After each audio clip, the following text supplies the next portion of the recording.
Just a few of the guests that will be headlining this year's Ebert Fest are documentary filmmaker Steve James and directors Spike Lee and Oliver Stone. With Green Street already congested with so many restaurants, some smaller restaurants like Zorba's are feeling the effect. The freshmen on the team have been looking up to the seniors all year long for inspiration and tips to success, one of those seniors being Captain Austin Bostock. I'm not much of a weightlifter, but if I were, I could use this smartwatch on my wrist along with Adam's application that he invented to actually find out how to become a better and more effective weightlifter.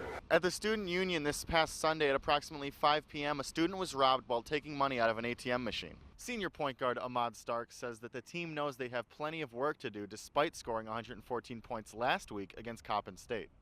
Ebert Fest is one of the most popular events of the year in Champaign. The annual film festival sponsored by the late critic Roger Ebert is celebrating its 16th year and will span from April 23rd to the 27th at the Virginia Theater. Nikki Peratt works in the box office at the Virginia Theater and says that people come from all around to attend the festival.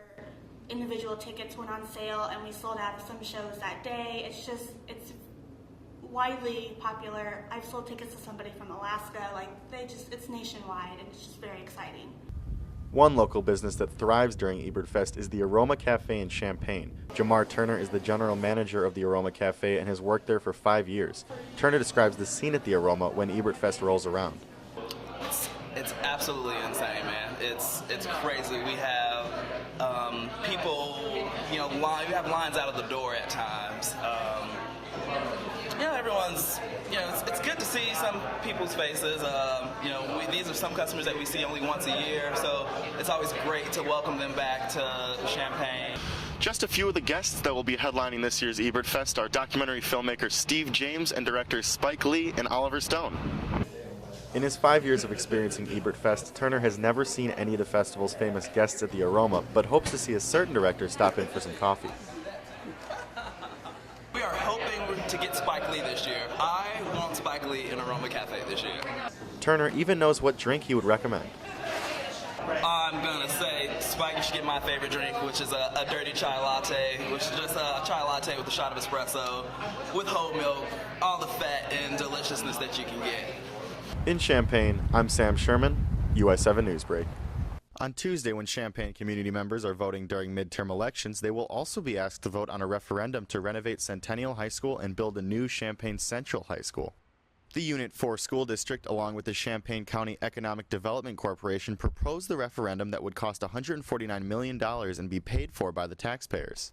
Unit 4 School District Community Relations Coordinator Stephanie Stewart says the biggest concern is that the schools are at about 104% capacity and growing fast. By 2022, the schools will be at 120% capacity if we do nothing. And so there's that time element that's very important for the school district to find a solution. It may just look like a cornfield behind me, but if the referendum passes, this will be the future location for Champaign Central High School. The new Central High School would be located at the intersection of Neal Street and Interstate Drive. Many Champaign residents are worried that traffic will be a problem in the new location, but Central High School Principal Joe Williams says that there will be many ways to solve this. Yeah, traffic is bad on Prospect. That's an issue that can be resolved. If the city of Champaign would replan that and rethink that area, they could easily solve that problem. The high school has been using portable classroom trailers to help the overpopulation, but Williams says this can lead to problems. Then students in our building would be crossing a street to go have class in a trailer. And that's just pretty unacceptable, I would say, in this community. The district says that if the referendum does not pass, they will continue to use the mobile classroom trailers to accommodate the students. In Champaign, I'm Sam Sherman, UI7 News. Illinois basketball has played only 2 games this season, but each game told 2 different stories.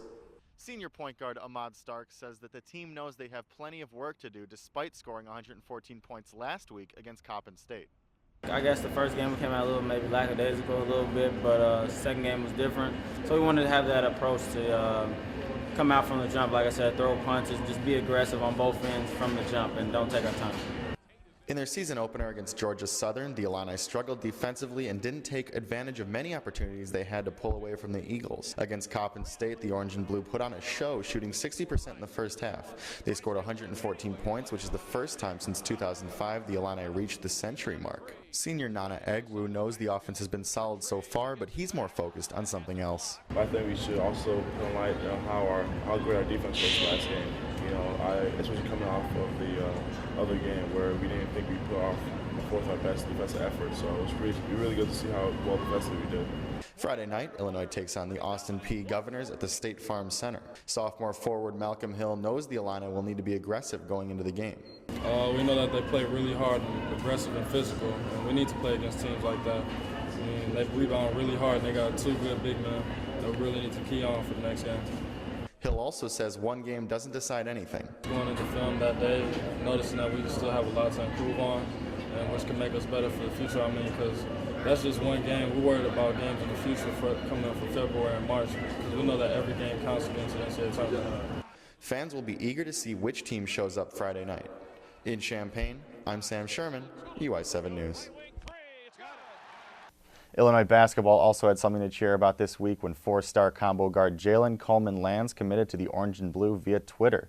Coleman-Lands, who picked the Illini over UNLV and Notre Dame, is the first Indiana-born player to commit to Illinois in almost 30 years. He's known for his excellent shooting ability and is the number 37 prospect in the class of 2015. Coleman-Lands joined Simeon forward DJ Williams and Plainfield East guard Aaron Jordan in the 2015 recruiting class. Only time will tell if John Gross can close the deal on Texas Hoopers Elijah Thomas and Juwan Evans, but either way, Gross and staff have to be happy with their latest commit. Illinois football heads to Lincoln, Nebraska this weekend to take on the Cornhuskers, and the oddsmakers in Vegas are not being kind. As of today, the Illini are 20-point underdogs as they prepare to face their first Big Ten opponent. The Illini are coming off a scrappy 42-35 victory against Texas State. Illinois running back Josh Ferguson rushed for 190 yards, but the game was far from easy. Nebraska is going to be quite the test for this young Illinois team as they are led by senior running back Amir Abdullah, who is coming off a career day against Miami. Abdullah collected 313 all-purpose yards and 2 touchdowns in Nebraska's last game. Illinois has had a problem defending the run all season, so expect a big game from Abdullah. Illini fans will learn a lot about their team after Saturday's 8 p.m. game in Lincoln. An arrest has been made in connection with the shooting of a 23-year-old Champaign man. Police say the shooting occurred on the 23rd of September on the 500 block of Alabama Avenue. Champaign police arrested 38-year-old Justin Brown of Champaign on Wednesday. Brown was arrested on a warrant for attempted murder, aggravated battery, and aggravated discharge of a firearm. With the investigation ongoing, a bond is set at $500,000. Tonight on UI7 News, authorities are trying to determine how a university student was hit by a city bus. We'll have an update. And Election Day isn't too far away. Tonight we'll have a series of reports previewing the November election in Illinois. We'll also let you know if the weather is going to be a trick or treat this Halloween. Your UI7 News starts right now. Who knew that Harry Potter could rap so well? Not me. It's one of those skills. Maybe he learned it in the Quidditch field. You wonder now. I mean, I know a lot of times kids have gone as Harry Potter for Halloween, but you wonder this year if they're going to go as kind of rapping Daniel Radcliffe. If that's going to be a that could costume. be huge right there. Yeah. I mean, I might quit my job here and just start start something. Underdog costume for 2015, 2014. Yeah.